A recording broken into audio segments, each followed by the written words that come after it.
wins, and some years that'll be really good, and some years that'll be not so good.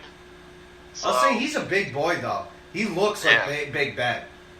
He's a big kid. Yeah. Yeah, he's not looking quite as much like a bust as I was originally saying. So it's improvement. That's what you want. So I mean, he had less than 100 yards passing, which again, it's just preseason. He's also rough around the edges. You need to smooth him out, and NFL coaching staffs and trainers should be able to, as long as he's willing to do the work, I think it'll work out for him. I mean, I was watching some of this fantasy coverage. I did love his take because Kenny Mayne interviewed some of the rookie quarterbacks and was talking to them about fantasy stuff and like that. One of the questions he asked Allen was, "Would you jump through a flaming table to win a Super Bowl?" And he goes, "Yeah." He's like, I might do that this year. Oh, man. So at least he's embracing Buffalo, because most people who get drafted by Buffalo aren't exactly embracing going there. Yeah. People in Buffalo don't like to live in Buffalo. Orchard Park, that sounds cute. Till you get there. Till you get there. Then you understand why there's a really high rate of alcoholism. And people willingly jumping through flaming tables. You don't feel it until the next day. Yeah, but, so, you all had these cool new toys. The Cowboys, we didn't really have any offensive toys that we were playing with. Leighton Vander Esch had almost had an interception and then got up a little slow. So they're like, stay on the bench. We're not going to let you get hurt. Nope, goodbye. Dak Prescott, I know it's only preseason. He only had one drive, but he was extremely efficient.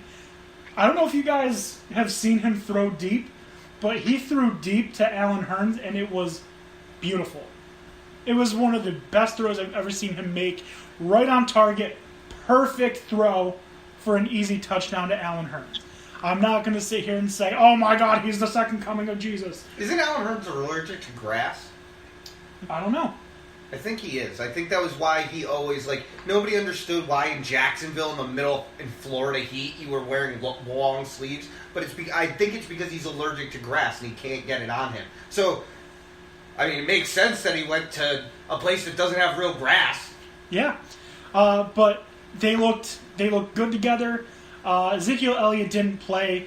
Rod Smith. Why would you have Ezekiel Elliott play, though? Do you really need to figure out what you got there? Well, not in the first game, but definitely he needs to play in games 3 and 4.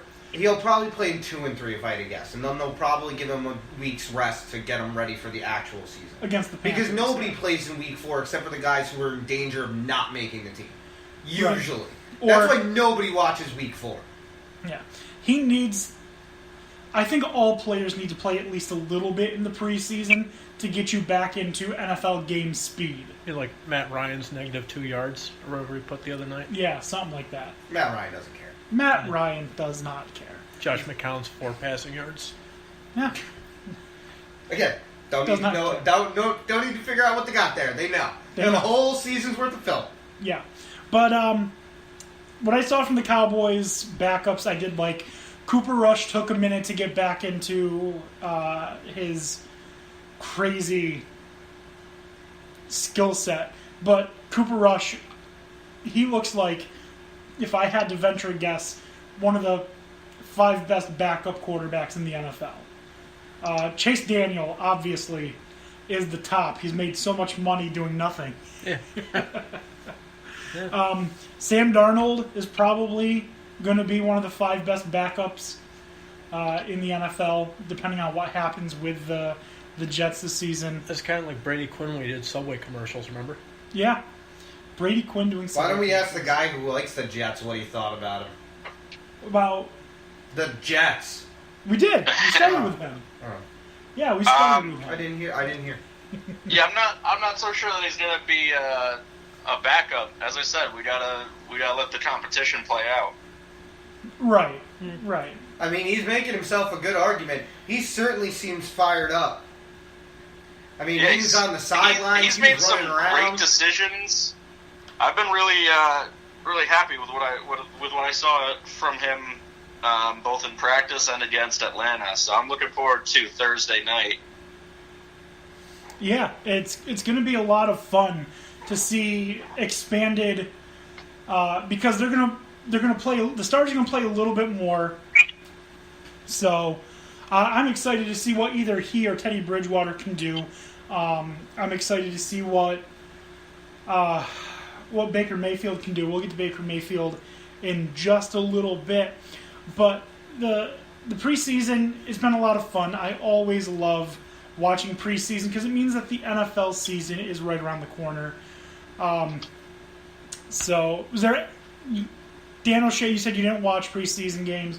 Tony, you didn't watch any. Was there anything else that really caught your eye that we didn't talk about yet? Yeah. What's his name? Hackenberg on his first 2 passes threw 2 picks while playing for the Eagles. Oh, yeah. Wow, he's an Eagle now? Yep. Yeah.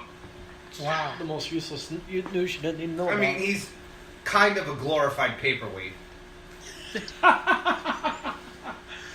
just kind of there. The ink that represents his name makes the paper that much heavier. Yeah, I remember seeing the notification. I was like, oh, that's interesting. I don't remember ever seeing that he was with the Eagles.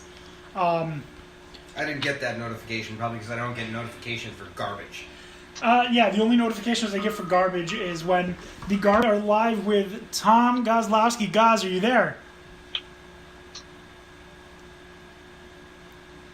Hi, Goz, are you there? What's going on? Hey. What's going on? How are you doing? Good, dude. Sorry I'm late. Blame Brittany Devane at the Upstate Sports Edge. Dan Tony exclusive. We came today. That's why her fault. Oh, man. Definitely have to get at her and let her know that she's making some problems for us here at Dan Tony Sports. Yes. All right. Guys, you came in just in time. We just finished talking NFL preseason. And now we're going to get into the reason we love having you here. It's college football time. Yeah, it is, man. Absolutely. So before we get into the actual ACC, I want to ask you some questions. Because for those who don't know, Goz, the Gozfather, is a Heisman voter. So yes. I have a couple questions about the Heisman. First, we all know that there's going to be Bryce Love, who's probably the front runner right now for the Heisman. But who are some other names that we could see really competing for that trophy? All right, so what I do going into the Heisman as a Heisman Trophy voter is after the season starts, I can't talk about it. The Heisman made a big deal about it when this site called StiffarmTrophy.com got involved. So I can't talk about it. But this time, going into the season, I can. So how I go into the season and vote is that I take the players from last year's list and look back at it. So, for instance, like you brought up Bryce Love. Bryce Love, I voted for him 3rd last year. I voted Baker Mayfield 1, Saquon Barkley 2, and Bryce Love 3. So Bryce Love going into the season is my Heisman frontrunner.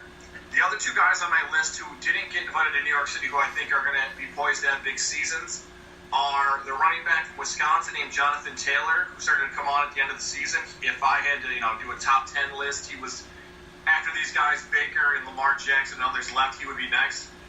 There's a guy out in Arizona named Khalil Tate, who really started to turn it on last season. I think he's going to be extremely good this year if Kevin Sumlin likes him as his quarterback. Although he played well for Arizona against Sumlin, is out there. And sometimes Sumlin, who got a bad reputation because the recruiting quarterbacks so well, but they transferred. It's interesting to see if Khalil Tate's going to be his guy. But Khalil Tate in Arizona is interesting. Taylor in Wisconsin's interesting. Those guys, Tua, I know in Alabama people are going to love him. I think the best overall player in the country, like if we brought back NCAA football, the video game, would be Ed Oliver for the Houston Cougars, who would have been the number 1 pick in the NFL draft 2 years ago. So those are some names. Like if Ed Oliver's on defense, he's got a chance. But it's going to be a fun year again to find out who are some of these guys floating around for Heisman talk. Hey, guys, Tony, I got a question for you. I'm actually hearing some hype, and what's your opinion on Will Grier, the quarterback out of West Virginia? Because I'm hearing a lot of people speculating that he could be in for a big year. That was literally my next question. So many. I'll tell you guys about Will Greer. My phone is 100% true. There's only 2 players I got more texts about last year. Saquon Barkley, because there were some Penn State fans I knew, and just Saquon had so many afternoon games on Saturdays that people watched, and Will Greer. People would constantly, every Saturday, tweet or text me about Will Greer. So there was like a Will Greer fan club. Maybe you guys are in it. The weird Will Greer following. But here's the thing about Will Greer. Like, people forget about Geno Smith. When Geno Smith was at West Virginia, he was very good in like September and October. He almost, like, for a time, Geno Smith was the Heisman Trophy frontrunner.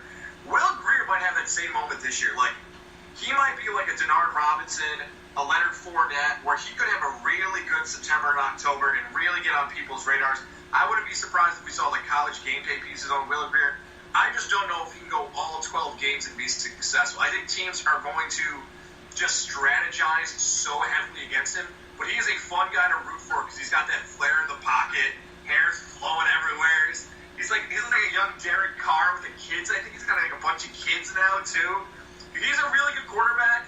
I'm interested to see how he plays in late October, November. I think that's going to make it a little bit tougher, even though those Big 12 defenses look like Swiss cheese sometimes. I have 5 quarterbacks, just really quickly looking, 5 quarterbacks that I have ahead of Will Greer. So I'm just confused. Well, Khalil Tate, obviously. Mackenzie Milton from Central Florida, I think is very good. Trace McSorley from Penn State. Alex Hornibrook from Wisconsin. And who is the other one? I don't remember, but Eric Dungy from Syracuse. No, get out of here with that Eric Dungy from Syracuse. Testaverde Jr. from Albany, I think it was. No. So definitely, I'm not a fan. Matt Woods from Hobart, I think was the 5th one. I'm not a fan of Will Greer. I think that he plays in a super system like Graham Harrell at Texas Tech. And I think that he benefits from those Swiss cheese defenses. I am not a fan of Will Greer. I mean, is my analysis unfair? Or, do you think... Oh, Drew Lock was the 5th.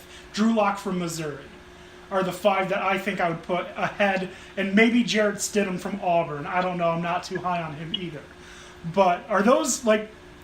Am I just being too harsh on Will Greer? Or are those... I get, like, for the people who don't like Will Greer, I get it. I think what you're not impressed by is that you're not impressed by a guy who, like, against the Big 12 defense, puts up, 330 yards, 4 touchdowns, like 3 picks, and he throws a terrible pass in the 4th quarter. Like, Will Greer could do that. Like, Will Greer could put up a game where he lights up the NCAA, is on SportsCenter, he's on College Game Day, and he lights it up.